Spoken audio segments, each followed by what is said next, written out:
Hello, and welcome to Talks at Google. I am Bethany Baines. I'm the Director of Global Partnerships. I have been with Google for 17 years, based in New York City. I am also the founder of an employee resource group called Breadwinning Women at Google. And I'm very excited to be here today with the Talks at Google community and to virtually sit down with our incredible guest, the founder and CEO of Mindr, Sarah Lux-Lee, to talk about building belonging for a more diverse and inclusive workplace through impactful employee connections and communities, a culture of mentorship, and meaningful virtual connections. Mindr is a workforce development organization that builds belonging in the world's leading workplaces. Their custom technology platform, events, and strategic consulting services, Mindr has elevated underrepresented groups and voices at Google, Facebook, Citibank, NASA, the United Nations, and many other leading organizations. So with that, I'm thrilled to welcome Sarah to the Talks at Google community. Thank you so much, Bethany. Great to be here with you today. Great to have you. I'm so glad that we're able to do this, albeit virtually, as we were aiming to do this in person last year. But here we are, persevering as we always do. So great to see you. I would love if you could share a little bit about your professional background and a little bit in your own words about Mindr's mission. Absolutely. So, as people will be able to hear once I start talking, I'm not from New York, where I'm based. I'm from Sydney, where I was an intellectual property lawyer and then working for the Australian government in the senior executive service. I came over to New York to do my master's, and then very shortly afterwards had my baby daughter, Ella. And just found that all of a sudden my whole world turned upside down. I went from having these, deep intellectual conversations, tackling big social problems, listening to world leaders, to an environment where I was finding myself every day singing "The Wheels on the Bus Go Round and Round." And I loved that and really enjoyed it, but found it strange that there was no connective tissue between these worlds of mine. And really, that was the impetus that led to the founding of Mindr. The very beginnings of Mindr were quite different to the organization that we are today. We started off, very informally bringing out my Columbia University professors out to cafes in Brooklyn to give talks on all topics where crying babies were welcome. And this was really the first expression of this founding concept of Mindr, that all of our diverse experiences, characteristics, the things that make up who we are really valuable from an intellectual and professional and civic and social perspective. And so at that time, what was really important to me, was an awesome community of new parents that I'd been a part of to connect as professionals.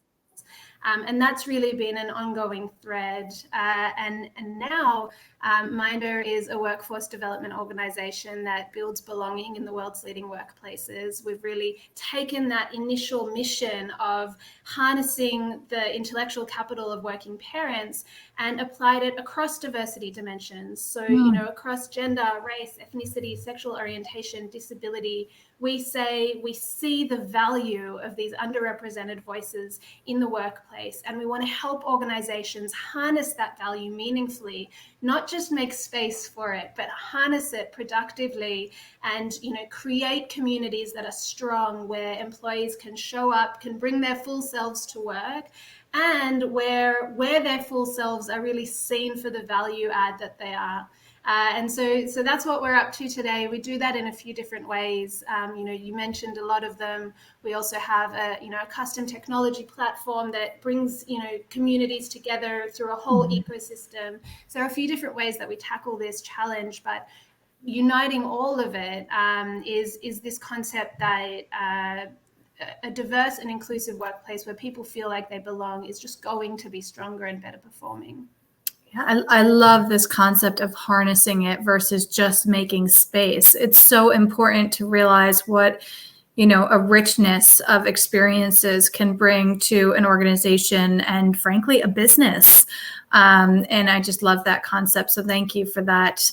I think it's also interesting to hear the different iterations and how this was born out of you feeling that disconnection. There's so much to the concept of bringing your whole self into your workplace. And many of us, we're either brought up or we're told through media or whatever it may be that there is real importance to that separation. And I think as a society and hopefully as, our organizations are starting to see how much value that can bring. And the work you do is a huge part of that conversation. Well, they absolutely are seeing how much value that can bring in a really heartening way. In Deloitte's 2020 Global Human Capital Trends Report, 93% of organizations agreed that belonging is a key driver of organizational performance. And that was the highest level of consensus in the whole 20-year history of that report. Wow. So, even coming into the pandemic, before all of the additional pressures on communities and on belonging that we can unpack that came out of this unprecedented year we've just come through. Already going into that, there was this very significant level of appreciation from business that belonging is not a nice to have. It's bottom line critical. There's some interesting McKinsey research that backs that up as well. They found that being in the top quartile for racial and ethnic diversity, for example, is one of the strongest predictors you can find for financial returns. So increasingly we're seeing not just, yes, the emotional buy-in, the social buy-in, that's really important, but also the business level buy-in, seeing that really this is, this needs to be table stakes. We need to be starting from an assumption that we're harnessing diverse talent, we're making people feel included, we're creating a strong sense of community, and that's going to make our organizations thrive.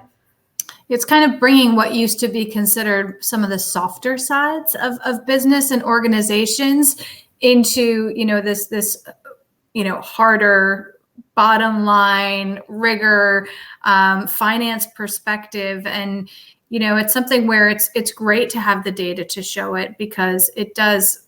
I just think the humanity that we're seeing evolve in our companies and our business is so critical and so important to people really feeling connected.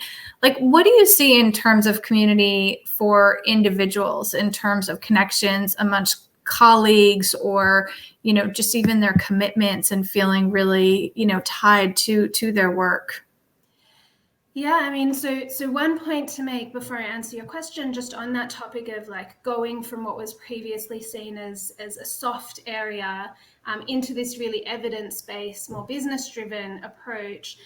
One caveat I suppose I would put on that comes from someone I really admire in this space, Wade Davis, who is a former NFL player, now a really incredibly eloquent advocate for gender advancement, as well as racial inclusion and LGBT plus inclusion as well. He always, when I hear him speak on this topic, says, like, I am not a business case, don't reduce me to a business case. We need both. There is a really strong business case. The stats are there. Your company is known to perform better when you get this stuff right. At the same time, it's really important to ensure that our leaders remember the humanity of these issues. These are people we're talking about, not stats, not metrics, but people and lived experiences. And it's really important to hold on to both sides of that equation. Especially now more than ever, like over the course of the pandemic, we know just in the US alone, almost 3 million women exited the workforce. Some individuals with disabilities lost access to accommodations and supports that they'd been relying on. 70% of Americans experienced moderate to severe mental distress as a result of the pandemic. The murder of George Floyd threw into stark relief the very long-term systemic racism affecting BIPOC communities. All of this has become so heightened. And as business leaders have responded and have recognized the need to respond, the strongest cases we've seen are the ones that really balance those two, the business case and the human case for getting this right. Yeah. In answer to the actual question that you asked me, though, like what are the ingredients for a powerful community? I think that's a complex question. It's one that I have dedicated my career now to addressing. But there are a few, I think, key characteristics that really will set you up for success. One, and perhaps the most important, is the opportunity to connect over shared experiences. So, you and I, Bethany, have done some work together, through Google and Mindr around breadwinning women and connecting women over the experience of being breadwinning women and giving them the opportunity to share knowledge and share ideas and talk openly and have that safe space. And that's really critical. And in 2020, we saw many Black employee resource groups becoming absolutely critical spaces for Black employees to talk in a safe environment about just the trauma of going through the incredibly difficult time.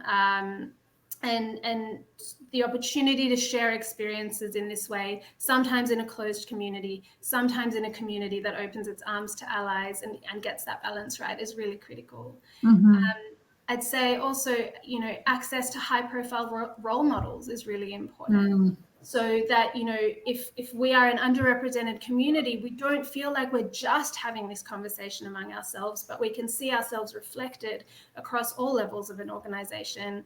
And one really powerful example that we've been able to see, as kind of a silver lining of this work from home time, has been, CEOs getting up on an all hands call from their kitchen. I mean, here I am giving a talk at Google in my kitchen, and having their kids clambering on them or making noise in the background, waking up from a nap unexpectedly, and just being kind of real and vulnerable about the reality of being a working parent. And, we know from working with a lot of parent employee communities that it's impossible to overstate the importance of that role modeling and just seeing above you within an organization reflected the values that are really important to you. So that access to high profile role models is another really important ingredient. And then thirdly, I'd say, meaningful and engaged allyship is so critical for a community to be successful. And that's, having peers who are not just kind of interested. Interest is important, but who are informed and who are active and who are educated and who are humble, and want to ask questions and want to understand your experience and want to elevate your community in the ways that you decide are important.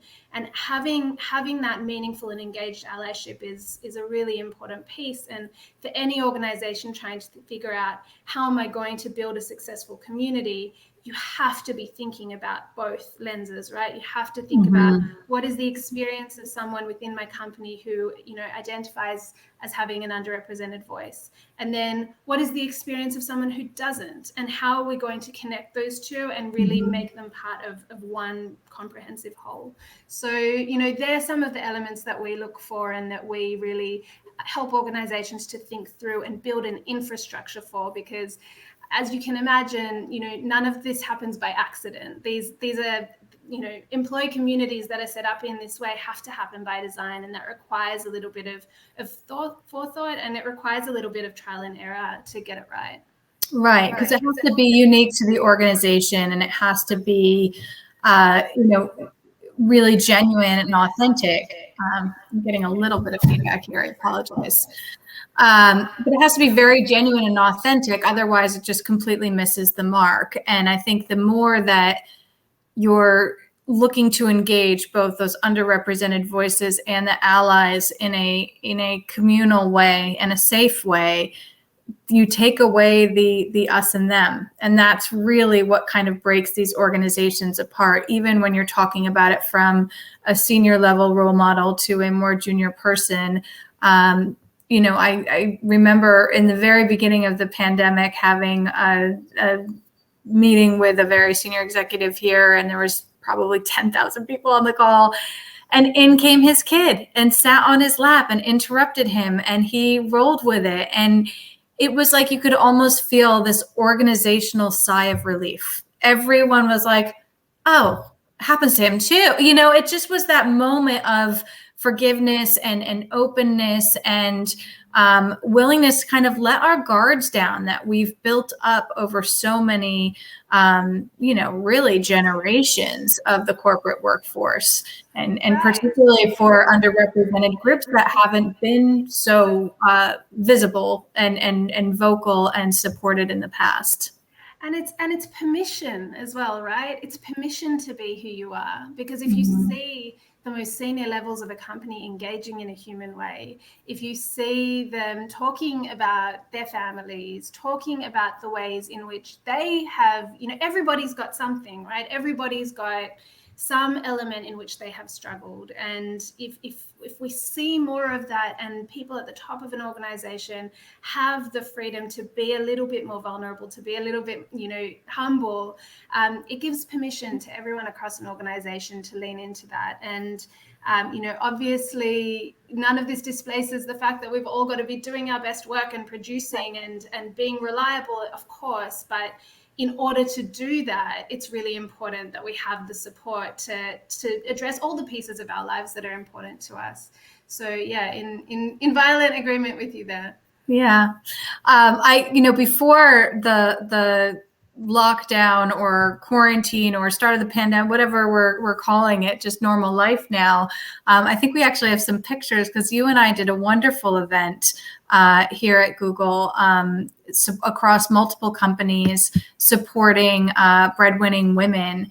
And, it was just such, first of all, it's so strange to think about getting so many people in a room together. I still have this knee-jerk reaction when I see that. But how do you think these shutdowns have, kind of challenged it? And how do people build that feeling of community in this kind of one-dimensional sense? And how do you see this evolving as we go forward and start to dip our toes in the water about re-engaging?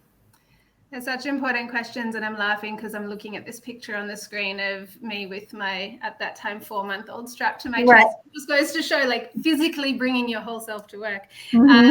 Yeah, I think they're really important questions. And, I'd say as the CEO of a company that was very much based around these large in-person gatherings, March 2020 really felt like the whole world was crashing down on my shoulders. It was unclear what was going to happen to the this business of belonging. And what I found, surprisingly, was that when you take away all of kind of the trappings of a physical space, right? You take away the lights and the flowers and the step and repeat and the beautiful food and the fancy stage. You take away all those things, you have to then focus on what is at the heart of what makes us feel united. What was it at that event we just saw photos from that had, I'm sure you remember it well, just this like electric energy. Yeah. Right? And what is that? That's not the flowers and it's not the lights. It's easy to think it is. But what it's about is really, this connection that we have to each other. And what has actually been quite incredible about continuing to work in this field through the pandemic is that it's forced my organization and myself as a leader to think through, okay, how do you actually drill down to the very, very root of that connection in order to be able to deliver it without all of the, the smoke and mirrors. So, we think about things like, are people able to come as they are? And we had there, you saw like me with the baby, replicating that in the virtual space at the beginning of every event. We encourage people, like, if you have kids in the frame or pets or roommates, your house is a mess, like, you're welcome here. This is a place where, come as you. And just setting that tone already is really valuable. Another silver lining is in terms of access to role models. And, we had an incredible panel of New York-based people speak at that event we just saw. But now in this virtual world, I'm able to draw from a truly global array of brilliant leaders to share their stories, to interweave, these strands of connection. And so, just last week, for example, this week, gosh, the days are long. Just this week, we had an amazing Women's History Month virtual event for a bank where we brought together a panel. And on the panel, we had a business leader from Dubai, and we had a Nobel Peace Prize recipient from Geneva, and we had a rocket scientist from Houston, and we had a firefighter from New York, all together talking about their shared experience of being a woman leader in a male-dominated field. And for the audience in that room, what they lost by not being physically together, was way outweighed by what they gained from access to these unbelievably powerful stories that we never could have delivered to them in the real world. And so, again, in terms of thinking about what is at the base, what it is that unites us, there are many ways in which we can actually amp up those levers when we're operating virtually. Another one, we talked a bit earlier about informed allyship and the importance of allies knowing what they're talking about, or at least knowing the right questions to ask. And that's also something that has been surprisingly easier to facilitate in the virtual space. To give you an example, before the pandemic, at any given women's leadership event we would run, we would see about 4% of attendees were men. Since the pandemic, since our shift, we've been 100% virtual since March, April. Now that number is about 25%. Oh, wow. So all of a sudden we have a very significant increase of men in industry listening to the stories of women leaders in industry and communities of women professionals talking about what they need in order to succeed. And, just being at the table, being at the table is not always about speaking. Being at the table can also be about listening and learning and taking something in. And suddenly we see an opportunity to do that in a way that previously was just not possible. Or maybe it was possible, but it was intimidating. Let's put it that way. Right. It's harder, for example, that amazing event that, Google and Mindr did together around breadwinning women. Like, it was a risk for any man that was going to show up that they would be the only one. I'm sure that factored in, to decision making on whether to attend. I still think they should come, but I understand why it's intimidating. In the virtual space, to be a little box on Zoom is way less scary. And so that's been interesting. And what I hope is that we see that 25% stay when we come back into the physical space. Once, allies of any community, not just men for women, but, across all employee communities, once allies have seen actually the value and the importance of turning up and listening and learning, that we see that continue, and that people get over being intimidated by being the only ones. Because, by the way, those who you are elevating very often are the only ones in a room where nobody looks like them. And if this is, the one situation in which you might show up to a room and be the only one who looks like you, encourage you to take that risk. And then one more point on that front, kind of relatedly, is this question of anonymity. Anonymity is something that was very hard for us to facilitate in the physical space. It was something that we worked with. We thought about iPads for asking questions. You can think about having a social account where people can write private messages, but it never quite gelled. Whereas in the virtual space, it's been incredibly easy to create ways for people to ask questions anonymously, make contributions anonymously. And we've seen that be really powerful. And just, to give you one example, we ran a lot of programming in partnership with Pride communities, of LGBTQ plus professionals, where many people who want to affiliate with the community may not even yet feel comfortable being out at work. And now all of a sudden, they're able to show up and ask questions and share their experiences and their concerns in a way that is truly safe and anonymous, until they're ready to do that in an attributed way.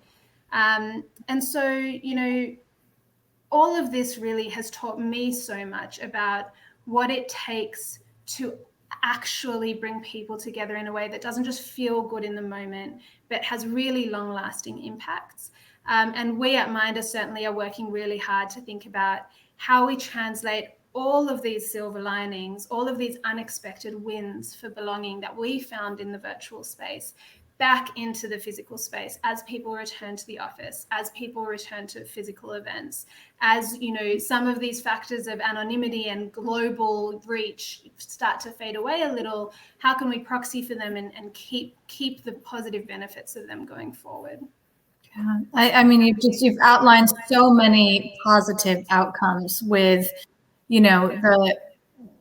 the access and the efficiency with which we can do events, which really help to foster these really rich conversations. But also the ability, when you talk about allyship and you talk about being on a learning journey, it's not one day, right? I'm not going to join one talk for an hour and learn everything I need to know about a lived experience that is not my own.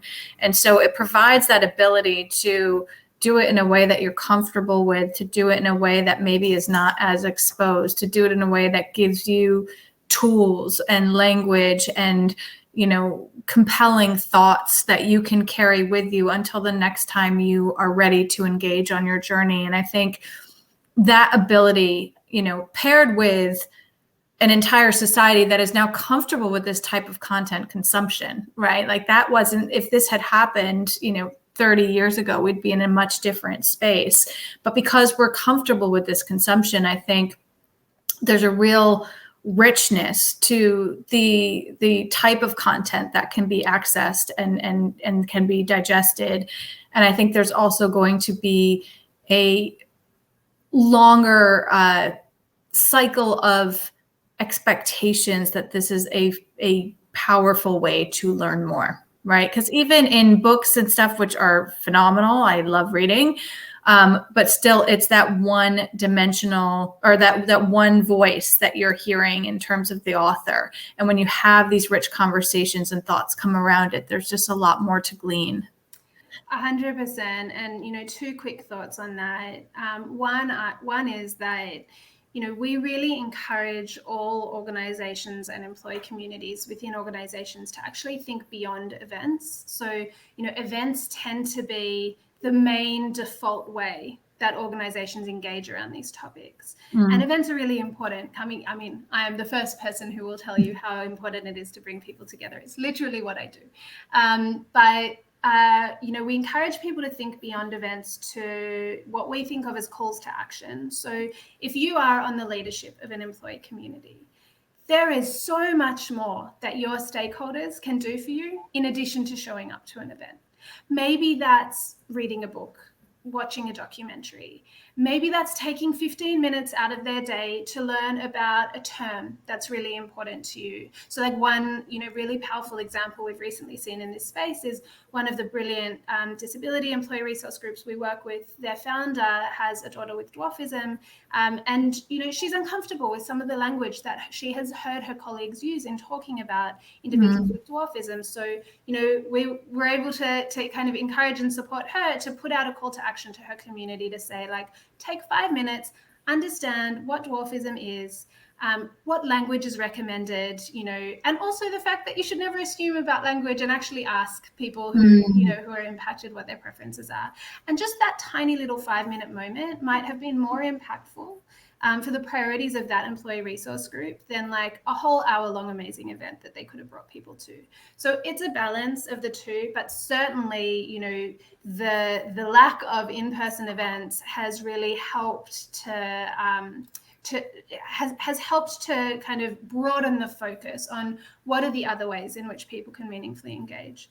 The second point I wanted to make, is just to push back a little bit on the idea of people being comfortable. I think being comfortable is important, but I don't want anyone to be too comfortable because, being an ally, even as someone who identifies with a group, being a leader in this space is by its nature not comfortable, because if a voice is underrepresented, then the status quo, the easy thing, is for that to stay, that way. And so we don't want people to be too pushed out of their comfort zone, because then they disengage. But we always talk about, like, find that step that's actually one step beyond what's comfortable. So find that comfortable spot, do that, and then take one extra step. And push yourself a little bit and get comfortable about that next thing. And maybe that involves some learning.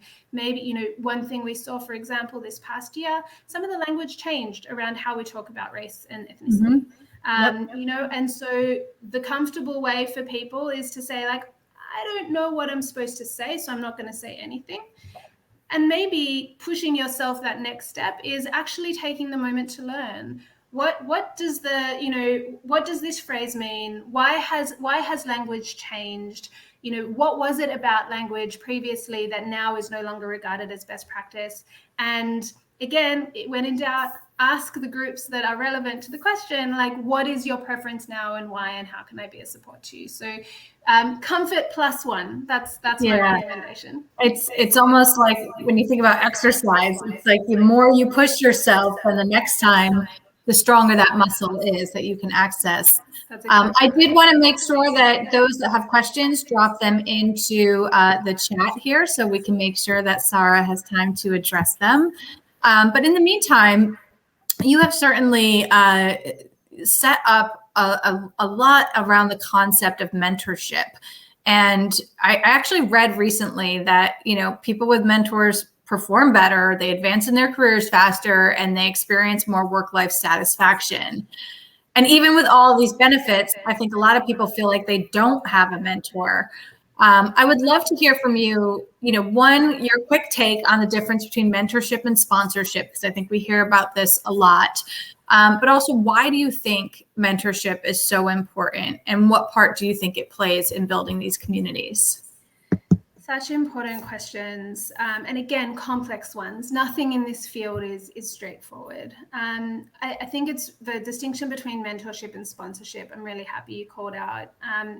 A little bit of a pet peeve of mine at the moment, especially among kind of women's leadership circles, is you hear a lot of, you know, bad mouthing of mentorship, like mentorship is no longer cool and all that matters is sponsorship.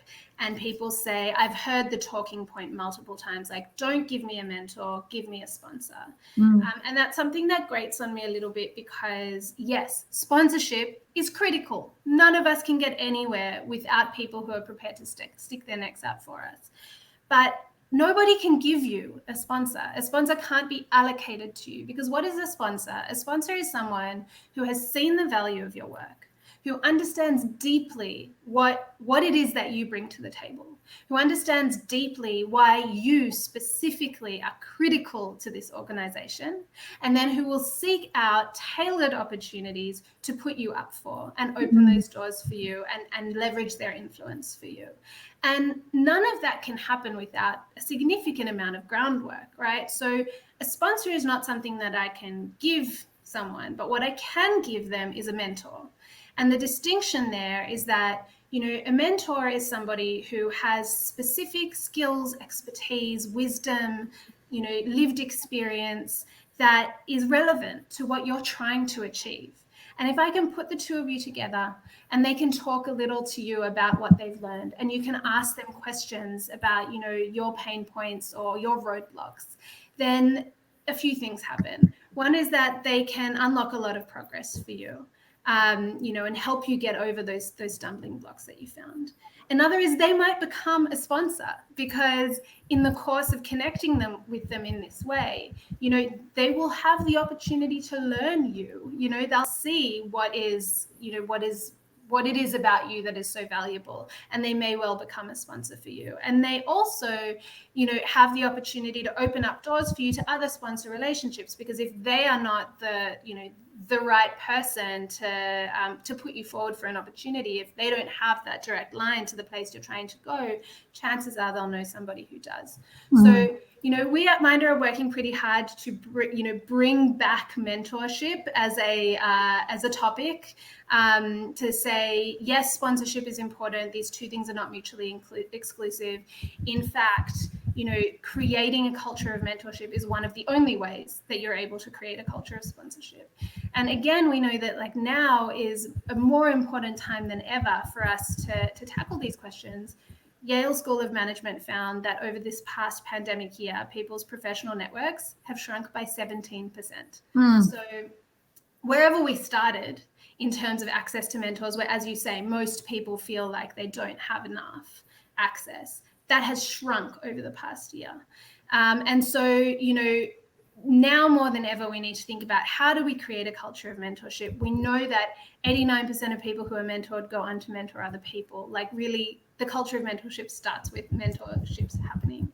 And Mindr, we take an approach to mentorship, though, that is atypical, different to the norm, certainly in the corporate space. In most corporate programs, you will find like a mentorship program will involve taking a cross-section of very senior people, a cross-section of relatively junior people, putting them together, wishing them the best, hoping for an impact.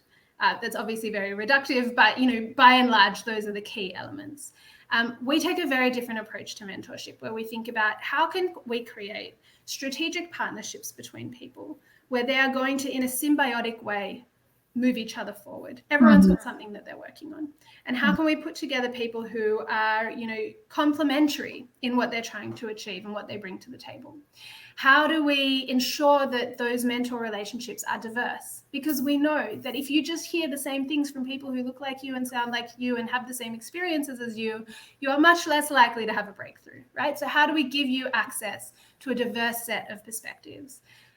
How do we give you a mentorship experience that is evidence-based, where we take everything we've learned about decades and decades of mentorship programs at varying levels of success and apply that to ensure that the opportunity we're creating is really data-driven and geared for success?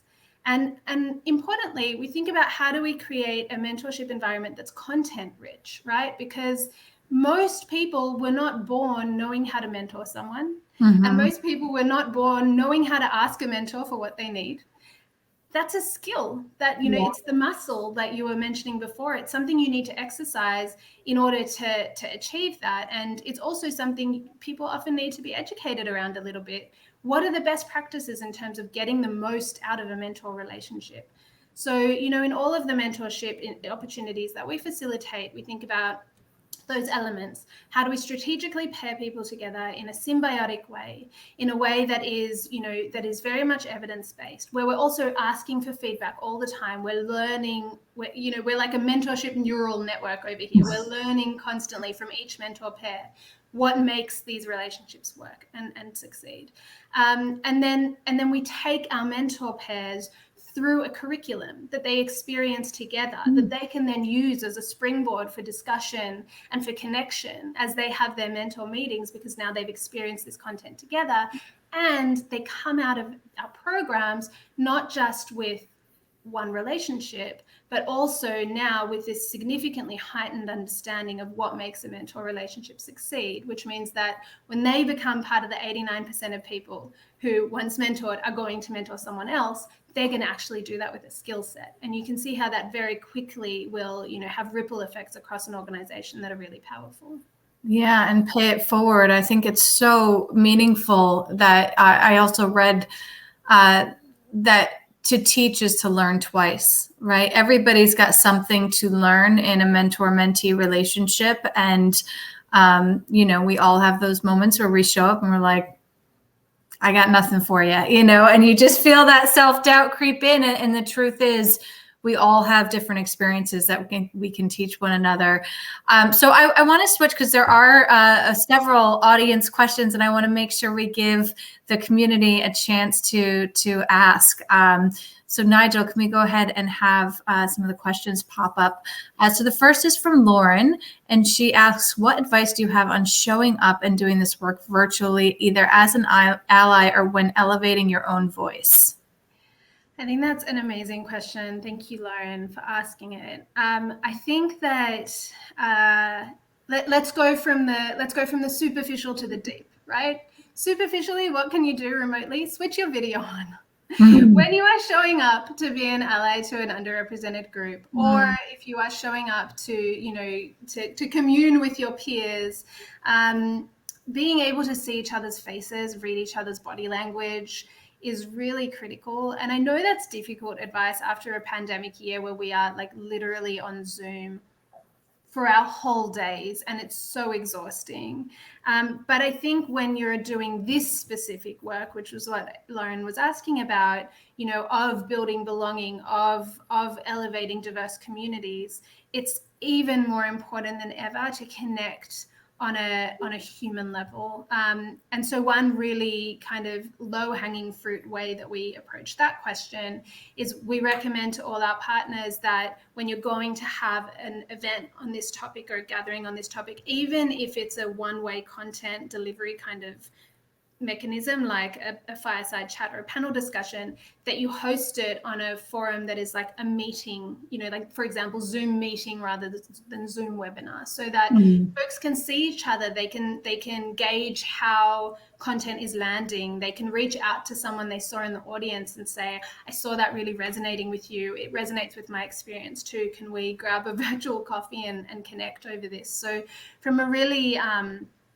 practical perspective, I think that's one recommendation that we found to be really impactful.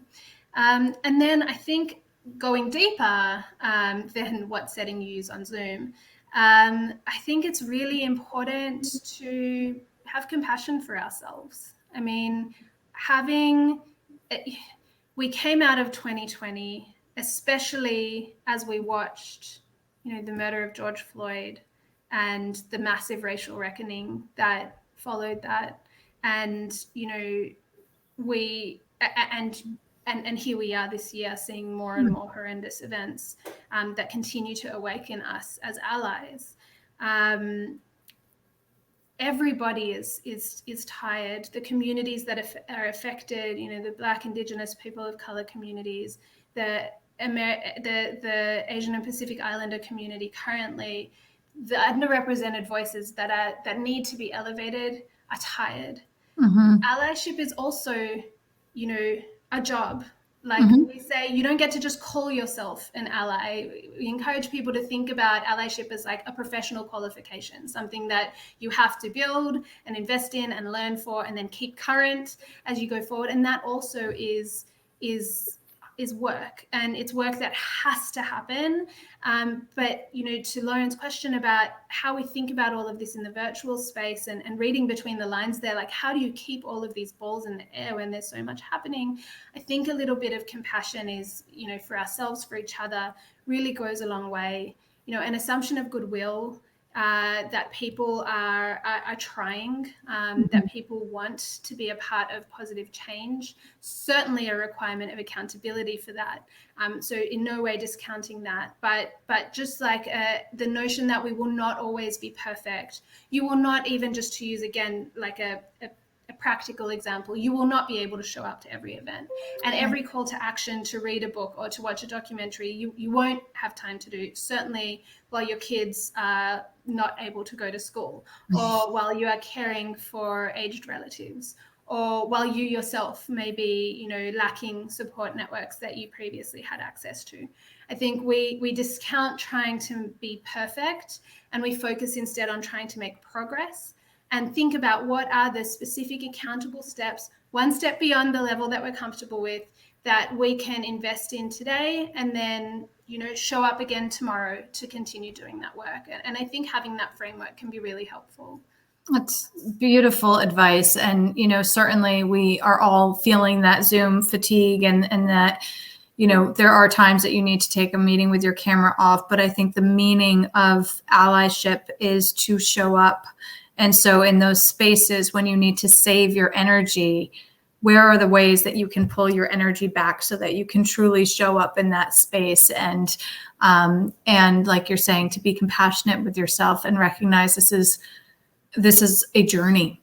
This is hopefully a lifelong journey of engagement. So, respect your own pace and your own abilities with a little push toward a bit more. Let's go ahead to another question from the audience.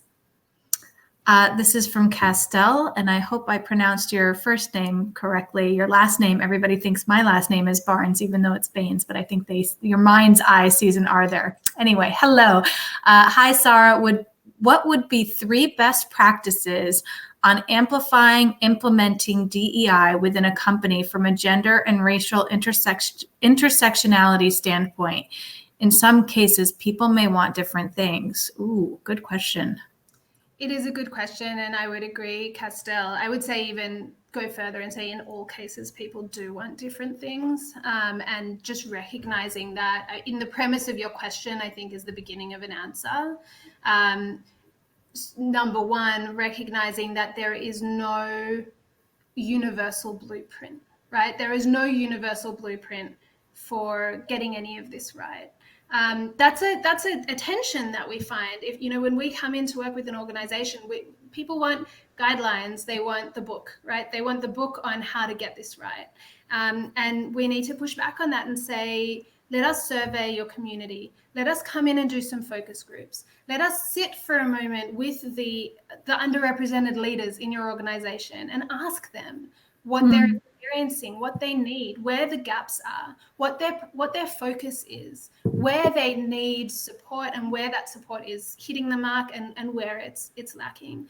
And I think if you come to this work as an organization from the perspective of saying, not, I want a foolproof solution yesterday, but I understand the importance of getting this right.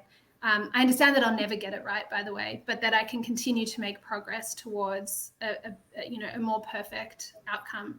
And I understand that the needs will be different, and I'm going to ask the questions so that any work in this space is grassroots led. Then I think that's a really important first practice. The second one I would say is countervailing to that. We need grassroots, but we can't put all the pressure and work and expectation on the grassroots. So that's also a complexity that organizations need to grapple with. You're going to hear me say, listen to your underrepresented voices. What I don't mean and don't want you to hear is expect your underrepresented voices to do this labor for you. So, we're listening for the answers. We're trying to understand from a grassroots perspective what the need is. And then number two, how from a top-down perspective can an organization throw its weight behind these communities? That's from a recruiting perspective, from an engagement perspective, from a retention perspective, from an advancement perspective, from a community building and allyship perspective, whatever the grassroots have identified for you as the key areas of priority. Think then about what can we as an organization do in order to support that work. And that might look honestly like resources. Putting budgets behind these groups is critical. And I would say that because I'm a business that runs in this space, but don't take it from me. Go out and look. There are longitudinal studies that look at diversity and inclusion initiatives, and the ones that have financial support behind them and the ones that don't. And I don't think I need to leave you guessing as to which ones are more powerful in creating a culture of belonging within an organization. So, resources is one important one. Senior level visible commitment is another really important top-down element. So, I don't know what words to use. I don't identify, and therefore what could I possibly have to contribute? These are, very understandable concerns that hold back leaders from meaningfully engaging. But this is where you've got to push past the discomfort and say, okay, I don't know what words to use. I'm going to go and ask the Black community at my organization, or I'm going to go and ask the women's community at my organization what words they want to hear from me.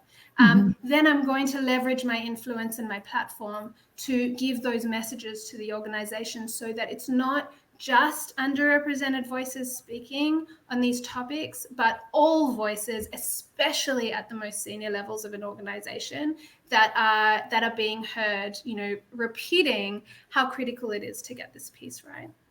And then, so I was asked for 3 best practices. So let me be sure that I give you 3. I don't want to disappoint. But I would say, there was a really important, again, I think the question was brilliant, and a lot of the answer was in the question, that you talk there about a gender and race intersectionality perspective. I would broaden that even further and say, let's think about the intersectionality between gender and race and disability and sexual orientation and parenthood and veteran status and like all of the diversity dimensions that make up who we are. And this work must be intersectional. There is such a thrust in this space towards bucketing people, saying like, you are the women's employee resource group, you are the Black employee resource group, and you are the disability employee resource group. And those are the topics on which you will have a view. And what can be forgotten in that framework is that we all contain multitudes. The experience of a Black woman in corporate America and a Black man in corporate America and a white woman in corporate America are different, and a white woman with a disability in corporate America different again.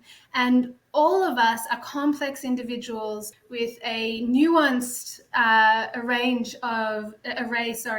of characteristics and dimensions and perspectives and experiences. And the more we think about in a more nuanced way, like, what is the lens with which I come to the table? What is the lens that I look through that informs how I see the world? And then among my fellow leadership, let's say I'm the leader of a women's employee community. And I say, okay, looking around at my fellow leaders, what lenses do each of us bring to the table? And when we collect those lenses together and look through them, what lenses are missing? What have I left out here? And how do I ensure that that voice or that lens or that perspective is also represented here? That lens also belongs. And so, that would be my third kind of best practice recommendation, is avoid categories. Categories are useful, they're important because, again, like we talk about budgets, we talk about structures, all of this requires some level of categorization to be able to move forward. But think beyond categories. And again, back to where we started at the top of the discussion, think about humans and the complexity of humans and the complexity of our needs. And also, as a final thought on this, think about how powerful it is when we take an intersectional approach and we, as underrepresented communities, are allies to each other. So, how can the women's community of an organization ensure that it is elevating the disability group, that it is elevating the LGBTQ plus group, that it is elevating the BIPOC group at the organization?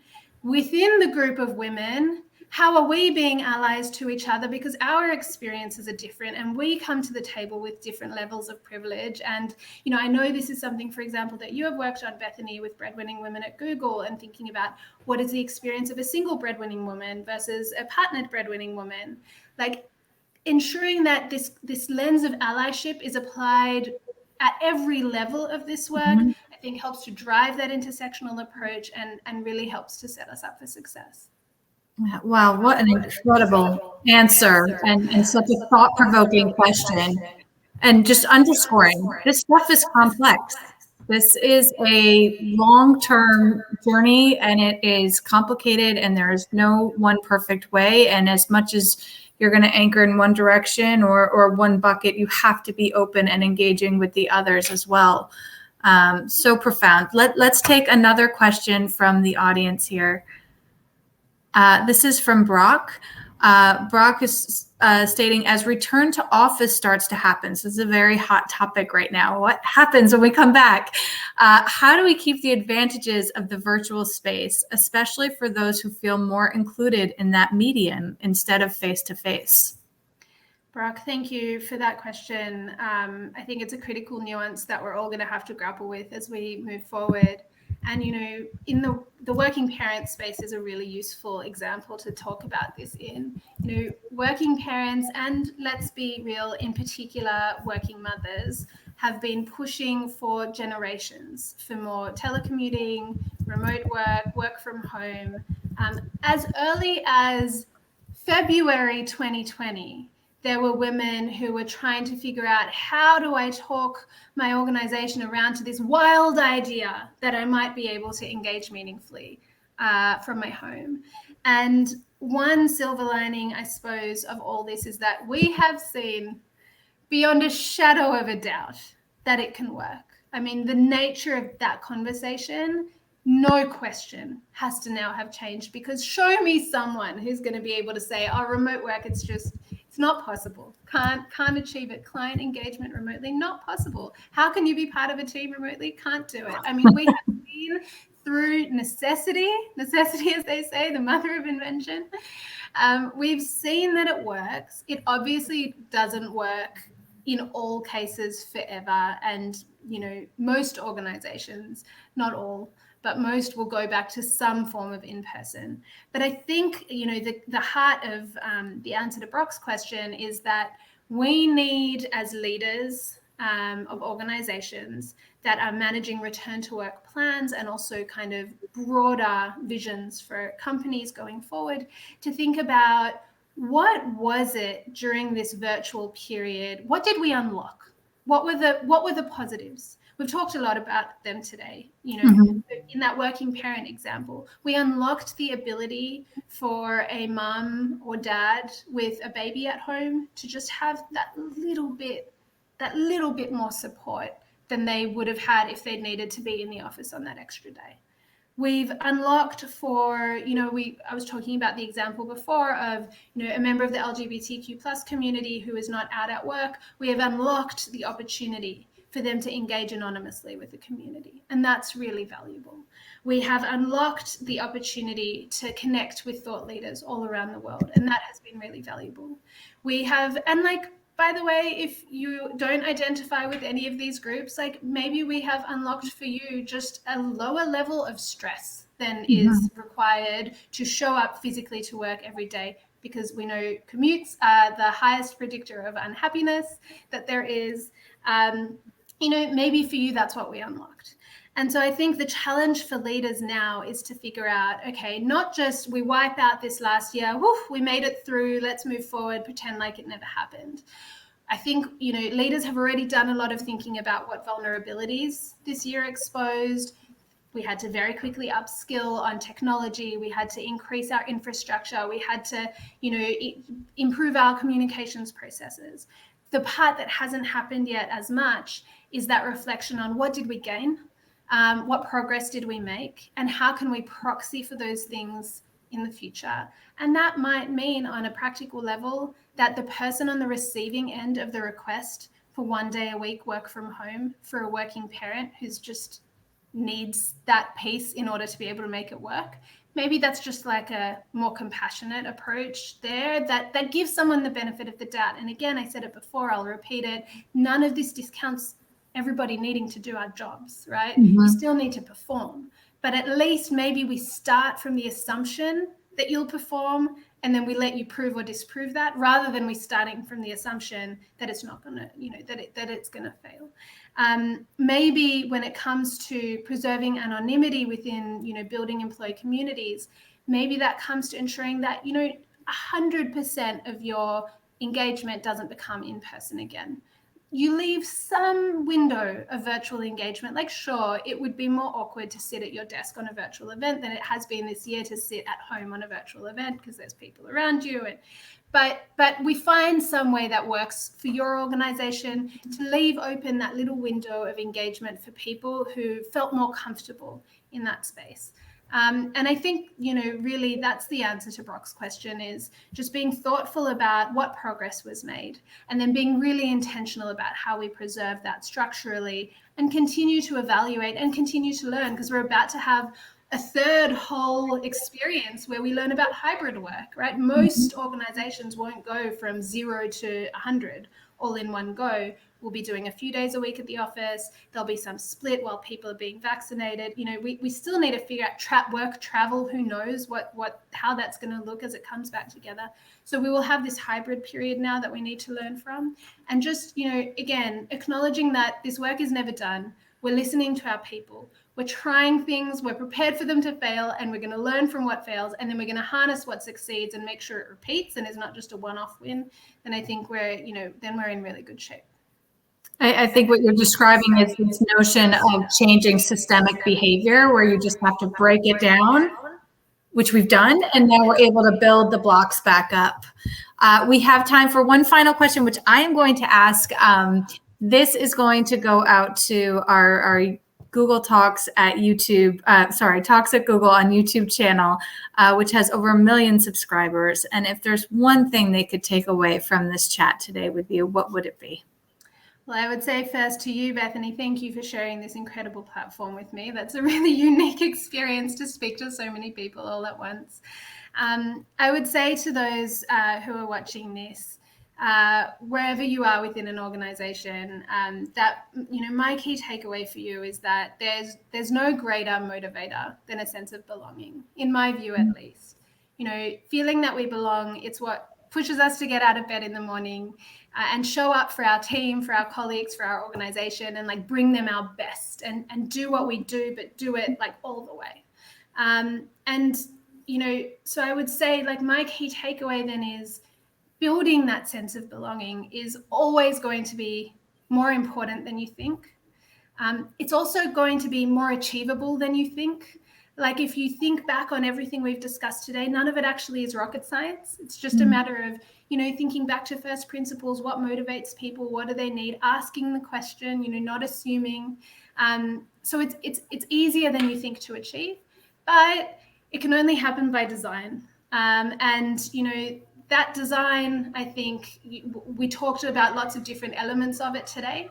That might be formal employee communities, that might be mentorship programs, that might be, an ecosystem for your communities to come together, or that might be something else entirely. And as one of the questioners asked, or noted in their question, like the answer will be different, the needs will be different, no matter who you are and no matter what your organization. So I would say, I hope that today's discussion has been helpful in building a foundation for asking those questions and starting to build that infrastructure.